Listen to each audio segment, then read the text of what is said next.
This channel does not promote any violent, harmful, or illegal activities. All content provided by this channel is meant for an educational purpose only. নমো নমো নমো বাংলাদেশ মম চিরমনোরম চিরমধুর বুকে নিরবধি বহে শত নদী চরণে জলধীর বাজে নূপুর নমো নমো নমো বাংলাদেশ মম চিরমনোরম চিরমধুর।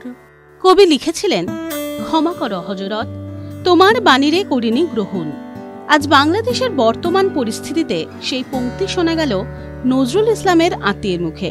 যে দেশে হিন্দুদের উপর অত্যাচার চলে সে দেশে পা রাখবেন না, জানিয়ে দিল আসানসোলের চুরুলিয়ার বাসিন্দা কাজী নজরুলের পরিবার। এই চুরুলিয়া গ্রামেই জন্মেছিলেন বাংলাদেশের জাতীয় কবি কাজী নজরুল ইসলাম। পরিবারের অনেক সদস্য বাংলাদেশে থাকলেও এখনো একাংশ রয়েছে চুরুলিয়ায়। বাংলাদেশে তাঁদের যাতায়াত রয়েছে। হাসিনার আমলে বাংলাদেশে গিয়ে সম্মানিতও হয়েছেন তারা। কিন্তু এমন পরিস্থিতি থাকলে আর বাংলাদেশে যেতে চান না তারা। হিন্দুদের উপর যেভাবে নির্যাতন হচ্ছে তাতে উদ্বিগ্ন ও মর্মাহত কাজী নজরুল ইসলামের পরিবার।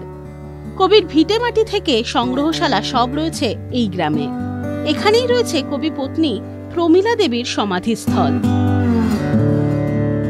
গ্রাম জুড়ে সাম্প্রদায়িক সম্প্রীতি আর দেশপ্রেমের বার্তার আঁকিবুকি।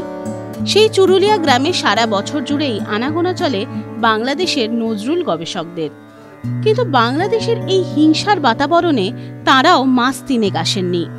কবির ভ্রাতুষ্পুত্র কাজী রেজাউল করিম বলেছেন, যদি প্রতিবাদের ডাক আসে তবেই বাংলাদেশে গিয়ে ইউনূস সরকারের বিরোধিতায় পথে নামবেন তারা, না হলে যাবেন না বাংলাদেশে।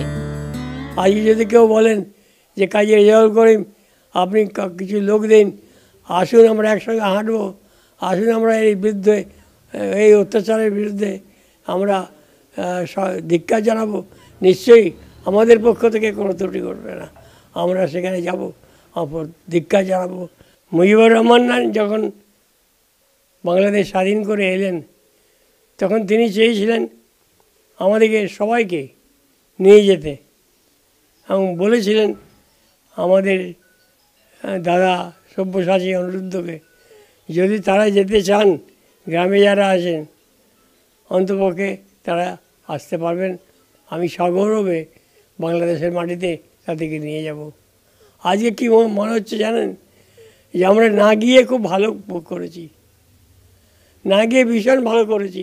এই কারণেই বলবো, যেখানে হিন্দুরা অত্যাচারিত হয়, যেখানে হিন্দুদের উপরে নির্যাতন হয়, যেখানে এক ধর্মের প্রতি যারা সহ্য করতে না পারে তারা নিজেরাই মনে করে আমাদের ইসলাম ধর্মটাই মহান, তা কী করে হয়? বিদ্রোহী কবি নজরুল চেয়েছিলেন দুই বাংলার মধ্যে সৌহার্দ্য সম্প্রীতির বাতাবরণ বজায় রাখতে। কিন্তু আজ যা হচ্ছে তাকে ধিক্কার জানানোর ভাষা নেই বলেই মন্তব্য করেন কবির নাতনি সোনালী কাজী। তার বক্তব্য, এই বাংলাদেশ দেখতে চাননি নজরুল।